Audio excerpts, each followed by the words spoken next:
आज नेताओं की गुंडागर्दी इतनी बढ़ गई है कि आप ये सोचोगे तो शर्म आएगा कि किस नेता को हमने वोट किया और किसको जिता दिया कि वो आज ऐसा कर रहा है।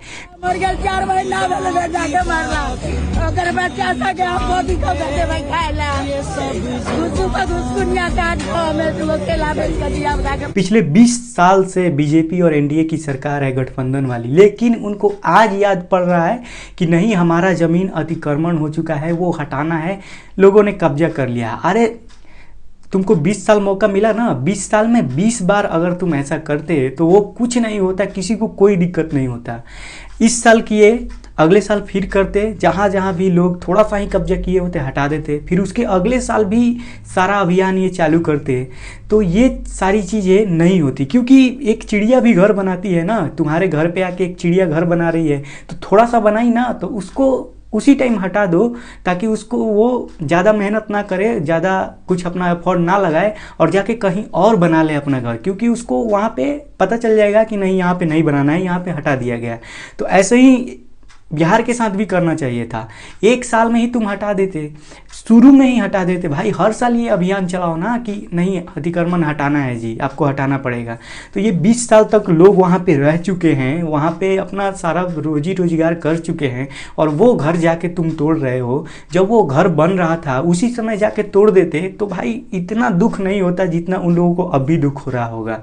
सरकार क्या करेगा भाई, बाढ़ में अभी मैं आपको बता रहा हूँ, यहाँ भोजपुर में बाढ़ में जवनिया गांव, आप लोगों ने वीडियो वायरल होते देखा होगा, सारा गांव बह गया बाढ़ में। वो लोग कहाँ जाएंगे, किसके ज़मीन में जाएंगे जी बताओ ना।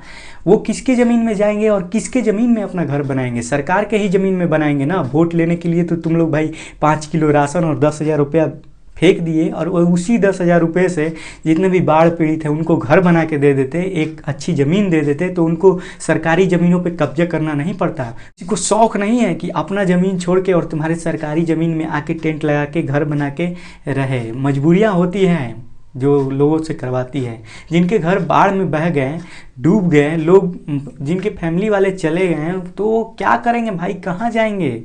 कहीं तो रहेंगे ना। तो वो सरकारी ज़मीन में रहते हैं और वो भी नहीं रहेंगे भाई, वो भी नहीं रहेंगे तुम्हारे ज़मीन में अगर तुम साल पे साल ही वो कार्रवाई करो, ठीक है, ताकि वो अपना कहीं और व्यवस्था कर ले, कहीं और रूम लेके रहें, अपना कमाए खाएं। लेकिन तुम 20-20 साल पे ऐसे करोगे तो भाई कैसे कोई भाई जी पाएगा भाई, कैसे जी पाएगा? लोग वहाँ पे बस गए भाई, लोग वहाँ पे आराम से रहने लगे हैं, फिर जाके तुम बोलो कि नहीं अब हटो 20 साल बाद। अरे आधी ज़िंदगी पार हो गई तब तुम लोगों को याद पड़ रहा है कि नहीं भाई अब हटाना है। अब मैं आपको बताता हूँ कि रोड के साइड में जो थोड़ा सा छज्जा वज्जा निकला है, जो लोग आगे में निकाल करके करते हैं, वो चलो तो ठीक है, लेकिन मैं एक ये भी चीज़ पूछना चाहता हूँ सरकार से कि मुझे ये बताओ कि जब मैं इस हाईवे पे चलता हूँ, जो कि आरा से बक्सर के लिए बना है हाईवे, इस हाईवे पे मैं जब चलता हूँ तो लगता है ऐसे ना कि बैलगाड़ी पे बैठ चुका हूँ, ऐसे ऐसे ऐसे ऐसे ऐसे ऐसे। भाई साहब उस पर आप 80 की स्पीड लिखा है ना, 80-100 चलना चाहिए उस पर। 80-100 आप चलाओगे ना जब उस रोड पे गाड़ी, तो आपको ऐसे ऐसे ऐसे लगेगा कि गाड़ी ऐसे डोल रहा है भाई। ये रोड एक बराबर है भी नहीं भाई, कहीं ऊंचा है तो कहीं खाला है तो कहीं ऊंचा है, कहीं मतलब इस तरीके का घटियापंती और क्या कहा जाए उसमें भ्रष्टाचार हुआ है कि भाई रोड बिल्कुल सही नहीं है। आप लोग आ करके भाई देख सकते हो, उस पर गाड़ी 80 और 100 चला के देख लेना, आप ऐसे ऐसे उड़ने नहीं लगे ना तो फिर आप कहना कि क्या हाईवे है भाई। इस तरीके का ये लोग हाईवे बनाते हैं। और आरा से कोई मरीज को अगर पटना PMCH में जाना हो तो भाई वो रास्ते में मर जाएगा, बीटा जाम में, बीटा है या इधर से ही जाते हैं, वो जाम में लग के भाई मर जाएगा, जाम में फंस के।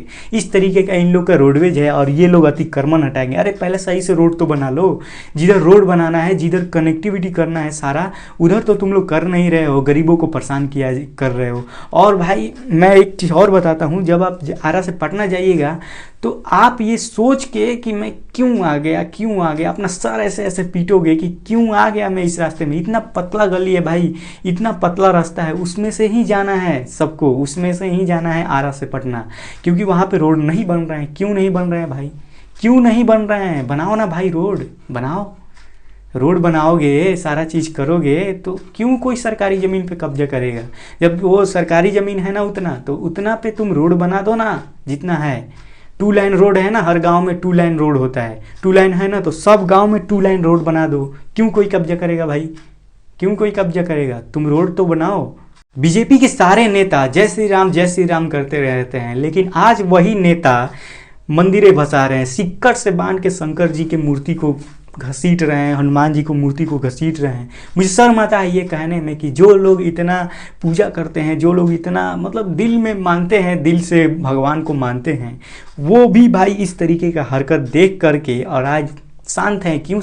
क्योंकि वो बीजेपी सपोर्टर हैं, इसलिए शांत हैं। क्योंकि भाई देखो, अगर ये कोई और करता ना तो भाई इन लोगों के शरीर में आग लग जाता और जाके प्रोटेस्ट ये वो दंगा वंगा करते हैं।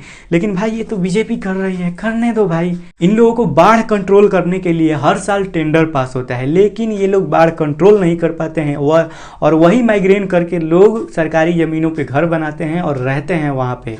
और मैं ये भी बता देता हूँ, ये जापान जैसा देश जो कि अपना समुद्र का पानी कंट्रोल कर लेता है और इन लोगों के बाढ़ कंट्रोल नहीं हो रहा है। अरे शर्म आनी चाहिए नेताओं को इस तरीके की हरकत करने में। और भाई आज सरकारी ज़मीनों पे जो घर बने हैं उसको तोड़ने में, गरीब के घर, अरे उसको पता लगाओ कि कहाँ से आया, क्यों कब्जा किया है, क्यों वहाँ पे रह रहा है, क्या दिक्कतें परेशानी है। जो लोग बाढ़ में, जिसका घर डूब गया, ढह गया, उसको घर बना के दो ना भाई।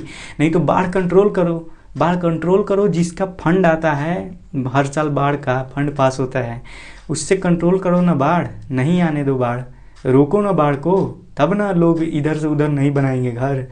लोग झुग्गी झोपड़ी में अपने महल जो है वो टूट गया, वहाँ पे डूब गया, महल छोड़ के झुग्गी में रह रहे हैं। ये तुम सोच सकते हो एक बार, जिसका कि कल तक एसी, फ्रिज, कूलर घर में सब चीज़ था, महल था, 10 रूम थे, 20 रूम थे, छत था, वो आज कहीं सरकारी ज़मीन पे झुग्गी में रह रहा होगा, कोई मिट्टी के घर बना के रह रहा होगा, करकट डाल के रह रहा होगा, वो रह ही रहा होगा। कहाँ जाएगा? रह ही रहा होगा कहीं ना कहीं। उसको तुम लोग आके बोलोगे कि नहीं हटो। अरे भाई घर बना के दो उसको जो बाढ़ में बह गया।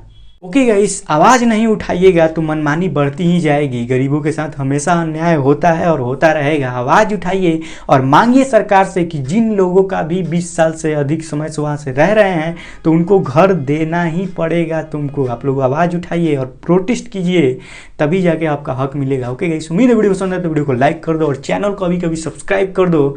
मैं मिलता हूँ आपसे नेक्स्ट वीडियो में, तब तक के लिए बाय।